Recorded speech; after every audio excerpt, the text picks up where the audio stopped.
Bicara soal institusi kepolisian, kan yang beberapa bulan, bahkan setahun terakhir ini yang masih tetap ramai soal isu ijazah mantan Presiden Joko Widodo gitu kan.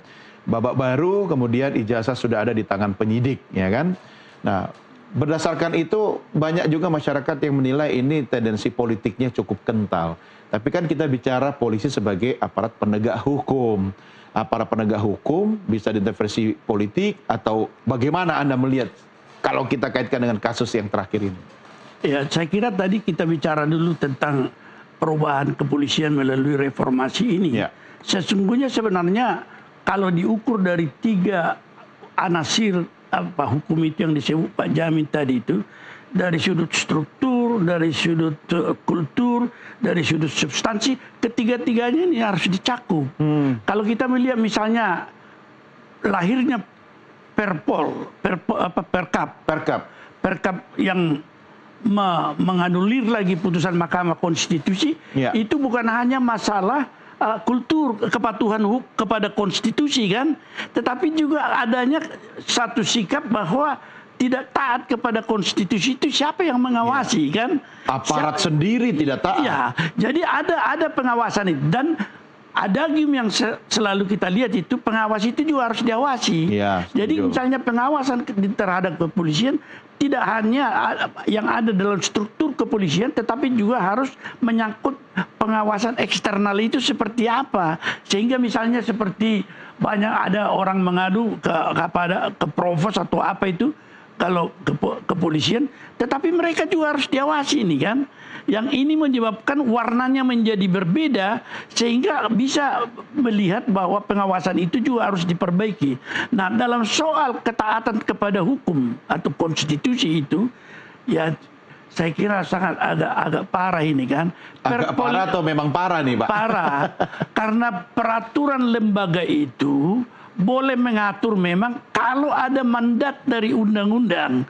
Yang kedua, kalau menyangkut hak, apalagi hak asasi, tidak boleh diatur di dalam peraturan kelembagaan. Meskipun dalam pasal 8 Undang-Undang Pembentukan Peraturan Perundang-undangan ada itu seperti sebuah lembaga boleh mengatur lebih lanjut.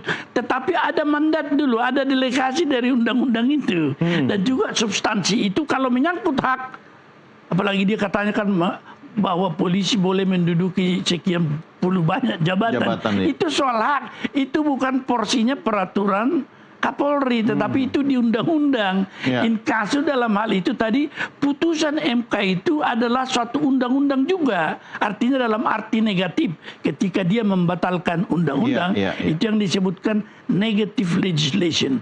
Jadi produk MK itu sama dengan undang-undang, dan konstitusi menyatakan ketaatan terhadap konstitusi juga harus taat kepada putusan Mahkamah Konstitusi.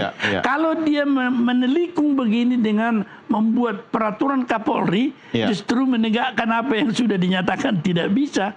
Inilah yang parah di dalam kehidupan konstitusi, bahwa sebenarnya para pemimpin juga kok tidak mematuhi dan memahami konstitusi. Artinya dari hal yang sangat mendasar saja itu bisa akal-akalan, bagaimana dengan kasus-kasus yang ditangani kan? Nah, ini menarik. Sebentar, Prof. Jamin.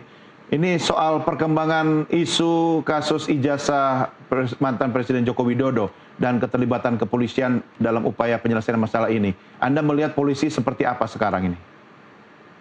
Ya, kalau dilihat dengan apa yang terjadi 2 perkara baik di Mabes Polri maupun Polda, ya tentunya yang di Mabes Polri sudah diberhentikan karena memang kurang terbukti. Nah, kita bahas terkait dengan di Polda ini, kemarin terakhir update-nya sudah dilakukan gelar perkara khusus dan juga ijazahnya sudah ditunjukkan kepada pelapor.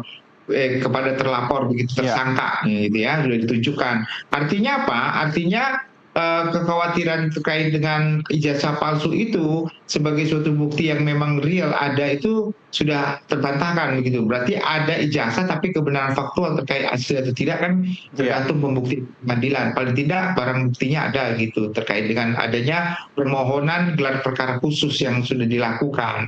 Nah, tapi saya kira polisi juga agak lambat ya dalam menangani perkara ini sehingga berlarut-larut. Ya, saya nggak tahu persis apa yang menjadi kekhawatiran ataukah karena atensi publik cukup dalam terkait dengan kasus ini. Tapi yang pasti sebenarnya ini kasus gampang dan bisa diselesaikan dengan singkat. Nah itu menurut saya. Tapi kenapa terlalu diurus seakan-akan gitu ya, seakan sulit, padahal ini kasus yang teroris saja yang begitu cepat, sulit bisa cepat selesai. Kenapa urusan ijazah kan kita malu sebenarnya, negara yang begitu besar dengan kepolisian yang begitu baik, tapi menangani kasus ijazah, kalau orang asing lihat kita jadi ketawain ini sama polisi asing. Artinya gini Prof, terlepas soal hasil akhir nanti benar atau salah ya, artinya dengan posisi kepolisian seperti sekarang ini Prof, ini kan malah membuka terang benderang bahwa polisi itu sebagai institusi penegak hukum malah bisa terintervensi oleh hal politik, begitu ya? Ya, kita lihat kan orang yang suka mengatakan no viral, no justice kan, begitu di Indonesia itu kan.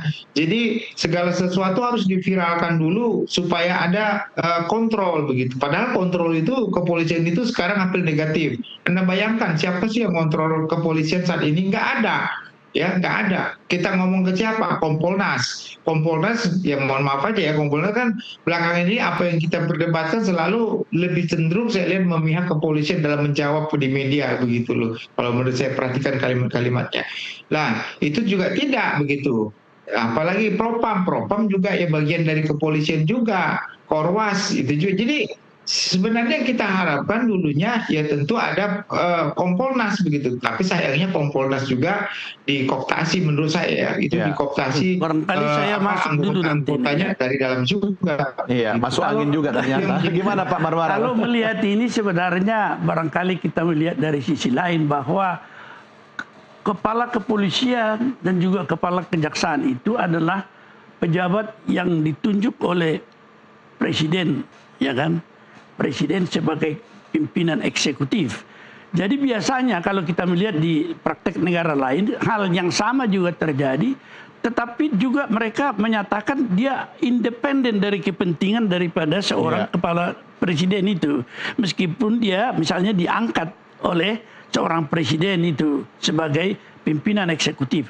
Oleh karena itu dalam rumusan untuk melakukan pekerjaan itu secara independen dan tidak diintervensi itu seharusnya memang meskipun sesuatu hal yang menyusul kemudian independensi seperti apa yang ada pada kepolisian dan kejaksaan dia sebagai bawahan langsung daripada presiden itu harus dirumuskan di dalam peraturan yang lebih lanjut sebenarnya.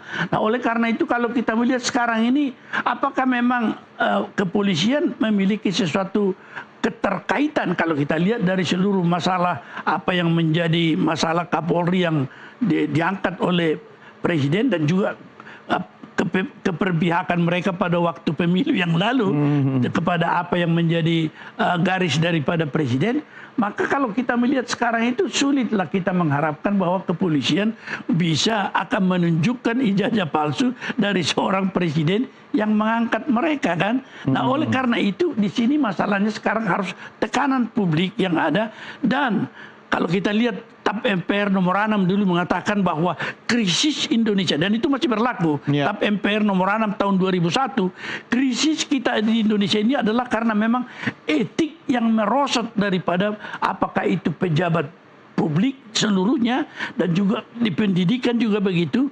Oleh karena itu untuk menjadi syarat ini kita harus kembalikan etik itu seperti apa di dalam setiap jabatan itu, termasuk presiden juga dia harus memiliki etik kenegarawanan yang tinggi untuk bisa membiarkan bahwa kebenaran itu harus dibuka. Kalau tidak maka ada dugaan seluruh kebijakan politik yang dikeluarkan di masa lalu itu berdasarkan data-data yang tidak benar. Ini menjadi permasalahan besar bagi kita dan menjadi kembali kepada TAP MPR itu bahwa krisis yang kita alami sekarang karena merosotnya etik berbangsa dan bernegara, ataukah etik di bidang pendidikan termasuk UGM kan terlalu dia mencela-mencela, padahal saya bekas rektor kan, dengan mudah saya bisa melihat itu ini sebagai satu proses, ada nggak ijazah itu.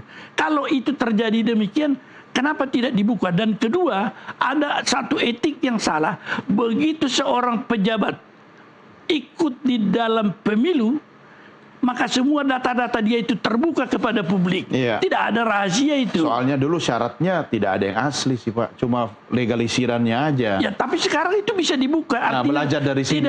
tidak mengatakan bahwa tidak boleh dibuka rahasia. Iya, Tidak. iya. Begitu masuk mendaftar bagi calon, dia menjadi milik publik yang Iya. boleh diteliti. Dan ini beberapa kesalahan paradigma menurut saya Iya, di oke. dalam menilai ini. Ya, sejak kasus ini menyeruak ya, setahun terakhir ini, saya sekarang hati-hati sekali, Pak Marwara dan Prof. Jamin.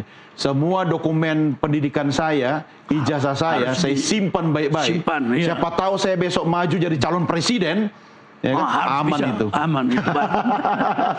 Kita rehat dulu sejenak. Kita lanjutkan diskusi kita di kesempatan segmen berikutnya, tentunya sesaat lagi. Doncast segera kembali sesaat lagi.